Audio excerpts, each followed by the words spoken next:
Shalom, shalom, shalom. Selamat pagi masyarakat iman yang dikasihi oleh Tuhan. Hari ini kita kembali akan memulai satu minggu yang baru dan kita percaya bahwa kita menjadi penyebar saksi, menjadi penyebar firman Tuhan. Kita menjadi pewarta-pewarta dan kita percaya biarlah Tuhan yang memampukan kita untuk berjalan dalam anugerah dan kita percaya bahwa Roh penghibur, Roh penguat, Roh penolong, Roh Kudus itu sendiri hadir bersama-sama di tengah-tengah perjuangan kita. Kita pujikan NKB 102, NKB 102 bait pertama dan yang kedua. NKB 102 bait pertama dan yang kedua kita akan pujikan tanpa intro, langsung mulai. NKB 102 bait pertama dan yang kedua.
Mari kita berdoa. Ya Tuhan, kami percaya bahwa Roh Tuhan, Roh penolong yang memampukan kami untuk berkarya hari ini. Dan kami percaya kami tidak berjalan sendiri, dan biarlah anugerah Tuhan melalui firman-Mu boleh menopang dan menguatkan kami. Kami serahkan pembacaan firman Tuhan, dalam nama-Mu kami berdoa. Amin. Bapak Ibu Saudara, bersama-sama kita membaca firman Tuhan dari Bilangan 29, Bilangan 29 ayat 35 sampai 40. Bilangan 29 ayat 35 sampai 40, Bilangan 29 ayat 35 sampai 40. Saya bacakan bagi kita sekalian. Pada hari yang ke-8 haruslah kamu mengadakan perkumpulan raya, maka tidak boleh kamu melakukan suatu pekerjaan berat. Pada waktu itu haruslah kamu mempersembahkan sebagai korban bakaran, sebagai korban api-apian, dan yang baunya menyenangkan bagi Tuhan, seekor lembu jantan, seekor domba jantan, 7 ekor domba berumur setahun yang tidak bercela, dengan korban sajiannya dan korban-korban curahannya, yakni untuk lembu-lembu jantan, untuk domba-domba jantan, dan untuk domba-domba muda itu, menurut jumlah yang sesuai dengan peraturan. Dan seekor kambing jantan sebagai korban penghapus dosa, selain dari korban bakaran yang tetap serta dengan korban sajiannya dan korban curahannya. Itulah semuanya yang harus kamu olah bagi Tuhan pada hari-hari rayamu sebagai korban-korban bakaranmu, korban-korban sajianmu, korban-korban curahanmu, dan korban-korban keselamatanmu, selain dari korban-korban nazarmu dan korban-korban sukarelamu. Lalu berbicaralah Musa kepada orang Israel sesuai dengan segala yang diperintahkan Tuhan. kepada Musa.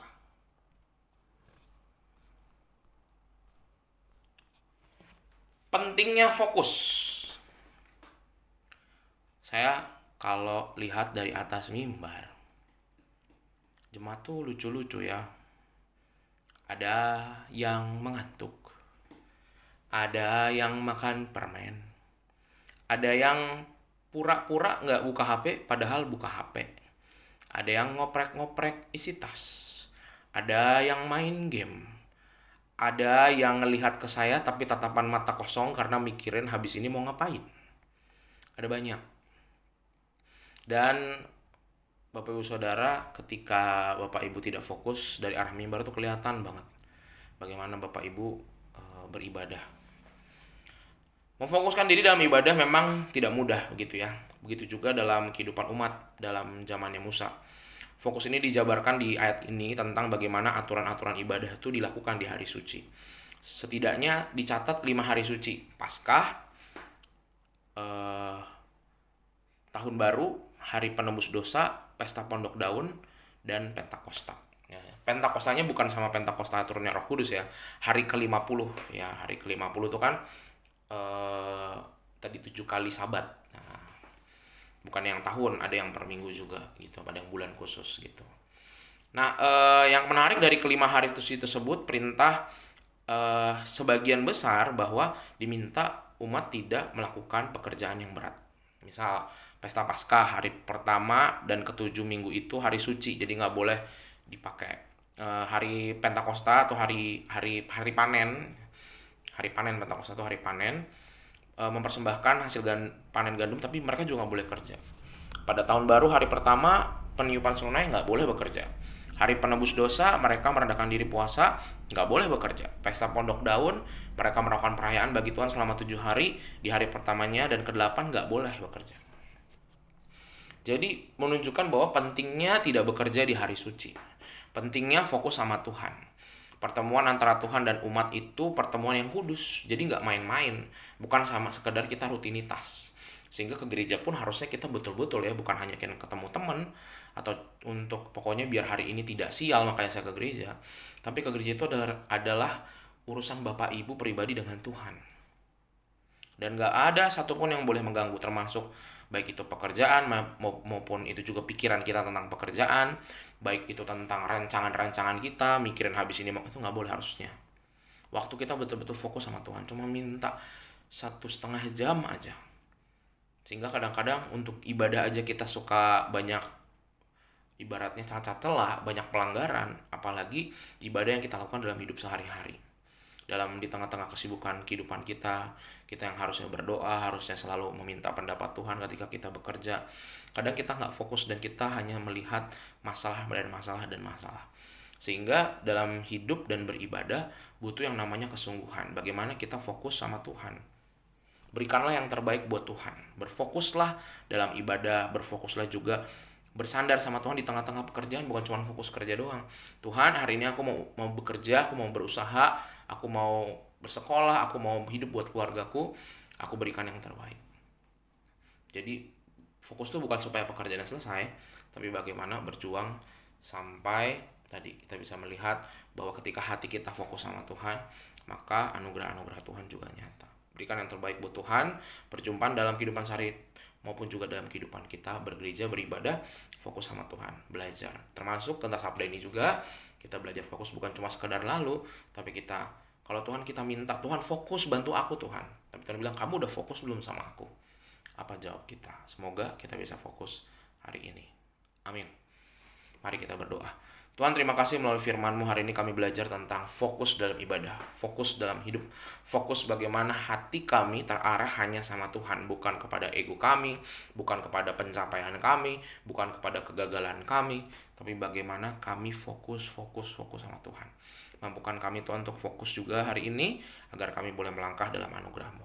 Kami serahkan hanya dalam nama-Mu kami berdoa dan bersyukur. Amin. Selamat pagi, Tuhan Yesus memberkati, tetap bersemangat.